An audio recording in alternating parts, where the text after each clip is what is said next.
जिस नेट की जो सीरीज चल रही है हमारी, उसका आज लेक्चर नंबर 5 है। लेक्चर नंबर 5 में हम डिस्कस करेंगे कुछ इंपॉर्टेंट क्वेश्चन जो प्रीवियस एग्जाम से लिए गए हैं, एमसीक्यू हैं। ये फाइनेंशियल मैनेजमेंट पर बेस्ड हैं क्वेश्चन। तो ये टॉपिक जो है फाइनेंशियल मैनेजमेंट कॉमर्स सब्जेक्ट के लिए भी है आपका ये, और ये मैनेजमेंट सब्जेक्ट के लिए भी है। तो दोस्तों चलिए शुरू करते हैं आज के क्वेश्चंस। आज के क्वेश्चन हमारे पास जो क्वेश्चन है इंपॉर्टेंट, उनको ऊपर डिस्कस करते हैं। क्वेश्चन नंबर 1 क्या कहता है, ज़रा ध्यान देते हैं। Formula for net cash inflow, formula for net cash inflow of A project. आपको पता होगा नेट कैश इनफ्लो कैसे कैलकुलेट होते हैं, ज़रा आप अपने माइंड पे जोर डालिए। क्या sales minus operating expense minus tax होता है? नहीं, ये गलत तरीका है। सेल्स में से ऑपरेटिंग एक्सपेंस माइनस करने के बाद ऑपरेटिंग प्रॉफिट निकल के आता है। ऑपरेटिंग प्रॉफिट में से टैक्स माइनस नहीं होता है। तो ये तो मेथड बिल्कुल, ये तो फॉर्मूला बिल्कुल गलत है। सेल्स माइनस ऑपरेटिंग एक्सपेंस ये होता है, sales minus operating expense equal to operating profit. Operating profit को हम कैश इनफ्लो नहीं बोल सकते। क्या ग्रॉस प्रॉफिट प्लस डेप्रिसिएशन होता है? नहीं, ग्रॉस प्रॉफिट निकालते समय डेप्रिसिएशन माइनस होता ही नहीं है, तो हम उसे जोड़ भी नहीं सकते। तो ये भी गलत है। अब आपको समझ आ गया होगा कि कौन सा ऑप्शन बचा है। आप याद कर लो, प्रॉफिट आफ्टर टैक्स या net profit after tax plus depreciation, इस तरह से हमारा इनफ्लो कैलकुलेट होता है। ज़रा आप ये समझ लो। नेट प्रॉफिट निकालने के लिए हमने सारे आइटम माइनस कर दिए हैं, बट डेप्रिसिएशन जो होता है ना, वो नॉन कैश आइटम होता है, इसलिए इसको लास्ट में ऐड करना पड़ता है आपको। इसलिए फॉर्मूला होगा net profit after tax plus depreciation. ये कैश इनफ्लो का फॉर्मूला होता है। ठीक है दोस्तों, पहला क्वेश्चन हमारा क्लियर है। क्वेश्चन नंबर 2 पर डिस्कस करते हैं। क्वेश्चन नंबर 2 कहता है concentration banking is a method of. Concentration banking क्या होता है, पहले इसके बारे में समझ लेते हैं। कंसंट्रेशन कैश कलेक्ट करने के लिए देश के अंदर अलग अलग अपने ना कलेक्शन एजेंसी अपॉइंट करती है। आप इसे समझ लो कि कंपनी बैंक को ये ऑर्डर देती है कि आप हमारे कस्टमर से पैसा कलेक्ट कीजिए। और कंसंट्रेशन बैंकिंग में ये होता है कि सपोज़ करो कंपनी का account state bank of India के अंदर है, और कंपनी का एक कस्टमर दिल्ली के अंदर है, एक कस्टमर लखनऊ के अंदर है। तो जो दिल्ली का कस्टमर है दिल्ली की ब्रांच के अंदर कैश जमा कर देगा, और जो कस्टमर का लखनऊ का कस्टमर है वो लखनऊ की ब्रांच में कैश जमा कर देगा। तो बैंक क्या करेगा, उसको कलेक्ट करने के बाद कंपनी के अकाउंट में क्रेडिट कर देगा as soon as possible. Concentration banking में क्या होता है, कंपनी का एक अकाउंट होता है, सेंट्रली कंट्रोल अकाउंट बोलते हैं। सभी ब्रांचेस कस्टमर से पैसा रिसीव करती हैं और उस अकाउंट में एज सुन एज पॉसिबल उसमें डिपॉजिट कर देती हैं। कंपनी के पास कैश पहुंच जाता है। तो ये कंपनी के लिए का कैश कलेक्शन प्रोसीजर इजी बना देता है, जिससे कंपनी को जल्दी से डिफरेंट लोकेशन से कैश रिसीव हो जाता है सभी कस्टमर से। डिसेंट्रलाइज भी नहीं होता क्योंकि एक ही सेंट्रल अकाउंट होता है, तो ये भी नहीं है। तो आंसर क्या है इसका, सेंट्रलाइज कलेक्शन। ठीक है दोस्तों, 2 क्वेश्चन हमारे कंप्लीट हो गए हैं। क्वेश्चन नंबर 3 पर डिस्कस करते हैं। क्वेश्चन नंबर 3 क्या कहता है, if cost of capital 10%। Cost of capital को हम लोग के बोलते हैं। अच्छा समझते हैं पहले इस क्वेश्चन को, मैं आपको फिर सोल्व करके दिखाऊंगा।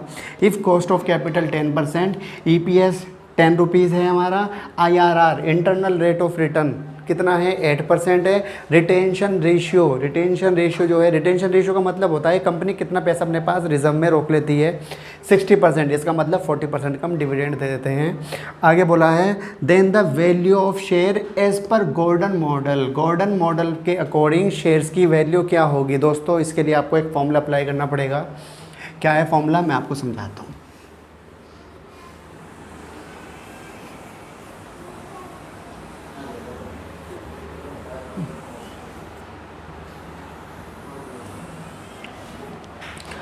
देखो दोस्तों, पहले आप समझते हैं कॉस्ट ऑफ कैपिटल को बोला जाता है के कितना है, 10%। ठीक है, EPS को हम केवल E से डिनोट करते हैं, कितना है, 10 रुपीज़। IRR को हम केवल R बोल सकते हैं, रिटर्न ऑन इन्वेस्टमेंट भी कह सकते हैं, 8%। रिटेंशन रेशियो को B कहा जाता है, 60%। ठीक है दोस्तों, उसके बाद आपको एक फॉर्मूला अप्लाई करना है। एक चीज़ और होता है इसमें, ग्रोथ का फॉर्मूला होता है BR। ज़रा B कितना है चेक करो, B ये दिस R दिस, इसको मल्टीप्लाई कर दो। तो एक को पॉइंट में ले लेना है आपको, एक को पॉइंट में नहीं लेना है। 8% इंटू, इसको पॉइंट में ले लेता हूँ मैं, 0.60, इसका मल्टीप्लाई करो, 4.8% हमारा आ गया। इसके बाद आपको एक फॉर्मूला अप्लाई करना है। कौन सा फॉर्मूला है, गॉर्डन मॉडल है। क्या कहता है, price of share equal to E bracket में 1 माइनस बी अपॉन में के ई माइनस जी, जी का मतलब ग्रोथ। सारी वैल्यू फॉर्मूले में पुट कर दो, अपना आप आंसर आ जाएगा आपका। ये कितना है 10 रुपीज़, 1 माइनस बी कितना है 60% अपॉन में के ई कितना है 10%, के ई कितना है 10% और जी ग्रोथ निकाला मैंने 4.8%। ठीक है दोस्तों, 1 में से 60% जाएगा 40%, 40% का 10 से इंटू करो 4 रुपीज़ आएगा, 40% का 10 से इंटू करेंगे 4 रुपीज़ आएगा। 10% में से 4.8% माइनस करना है आपको, 5.2% आएगा। अब आपको क्या करना है 4 रुपीज़ को 5.2% से डिवाइड करो और आपका 76.23। अब चेक करते हैं कौन सा आंसर सही माना जाएगा, क्या 100 नो, 87 नो, 90 नो, अराउंड 77 रुपये। नंबर 3 भी हो गया है। क्वेश्चन नंबर 4 कहते हैं, देखते हैं क्या है। क्वेश्चन नंबर 4 कहता है dividend irrelevant, dividend is irrelevant argument of MM model, MM Modigliani Miller model is based on. दोस्तों आप लोगों ने पढ़ा होगा डिविडेंड थ्योरी या डिविडेंड पॉलिसी के अंदर 2 तरह की डिविडेंड थ्योरीज हैं। एक बोलती हैं डिविडेंड इज़ रिलेवेंट, दूसरी बोलती हैं डिविडेंड इज़ इररिलेवेंट। रिलेवेंट के लिए गॉर्डन होता है एक तो अप्रोच मॉडल होता है, और एक होता है आपका वोल्टर मॉडल, ये रिलेवेंट होता है। इररिलेवेंट के लिए आपका होता है MM मॉडल। MM मॉडल के अंदर उन्होंने प्रूफ भी किया था कि डिविडेंड इज़ नॉट रिलेवेंट, मतलब डिविडेंड इज़ इररिलेवेंट। कैसे प्रूफ किया था, क्या उन्होंने डिवेंचर इशू किए थे, नहीं ऐसा कुछ नहीं है, ये गलत है। क्या था, हेजिंग भी नहीं किया था, हेजिंग से भी प्रूफ नहीं किया था उन्होंने, लिक्विडिटी से भी प्रूफ नहीं किया था, आर्बिट्री प्रोसेस बोला था, आर्बिट्रेज प्रोसेस या आर्बिट्री प्रोसेस भी कहते हैं इसको, इससे प्रूफ किया था। तो क्वेश्चन नंबर 4 का आंसर है आपका, क्वेश्चन नंबर 4 का आंसर है आपका 4 आर्बिट्रेज प्रोसेस।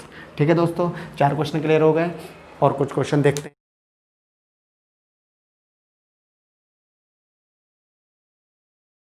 ठीक है दोस्तों, क्वेश्चन नंबर 5 देखते हैं, क्वेश्चन नंबर 5 पर डिस्कस करते हैं। क्वेश्चन नंबर 5 कहता है match the item of list 1। 2 list दी है आपको, लिस्ट 1 और लिस्ट 2, इनके आइटम को मैच करना है आपको, और आपको एक कोड फाइंड करना है 1 2 3 4 में से कौन सा कोड सही होगा।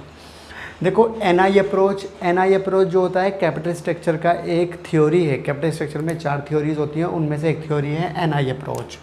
तो NI अप्रोच का रिलेशन किसके साथ है, कैपिटल स्ट्रक्चर प्लानिंग के साथ। तो ये हो गया आपका 3rd। ठीक है दोस्तों, इसका हो गया आपका 3rd। आगे प्रॉफिटेबिलिटी इंडेक्स, प्रॉफिटेबिलिटी इंडेक्स जो होता है वो कैपिटल बस्टिंग डिसीजन का एक टॉपिक होता है, एक टेक्निक होती है। तो इसका रिलेशन है 4th के साथ, पहले का है 3rd, दूसरे का है 4th। ठीक है दोस्तों, कंसंट्रेशन बैंकिंग क्या होता है, कंसंट्रेशन बैंकिंग से कैश को मैनेज करते हैं, मैंने अभी पिछले क्वेश्चन में बताया था। तो कैश जो होता है वर्किंग कैपिटल का पार्ट होता है, तो इसका मतलब ये है वर्किंग कैपिटल मैनेजमेंट। और लोअर रेट ऑफ रिटर्न क्या होता है, ओवर कैपिटल। ज़्यादा कैपिटल लगा दोगे तो लोअर रेट ऑफ रिटर्न हो ही जाएगा। तो इसका है फर्स्ट, ए का 3 ये दोनों हो सकते हैं, बी का 4th ये दोनों हो सकते हैं, सी का फर्स्ट दिस। इसका मतलब हमारा पहला आंसर नंबर 1 ठीक होगा, ऑप्शन 1 ठीक होगा। ठीक है दोस्तों, क्वेश्चन नंबर 5 हो चुका है। एक क्वेश्चन और देखते हैं, question number 6 operating leverage. Operating leverage को हम OL बोलते हैं। Financial leverage of A firm, operating leverage और फाइनेंशियल लीवरेज दिए हैं। ऑपरेटिंग लीवरेज 3 है, फाइनेंशियल लीवरेज 2 है। If sales increase by 6% then earning before tax EBT कितना इंक्रीज होगा। दोस्तों आपको एक फॉर्मूला याद होगा, एक होता है कंबाइंड लीवरेज CL, इसका फॉर्मूला होता है OL × FL। पहले आप कंबाइंड लीवरेज निकालो, 3 × 2 = 6। आपका कंबाइंड लीवरेज 6 है।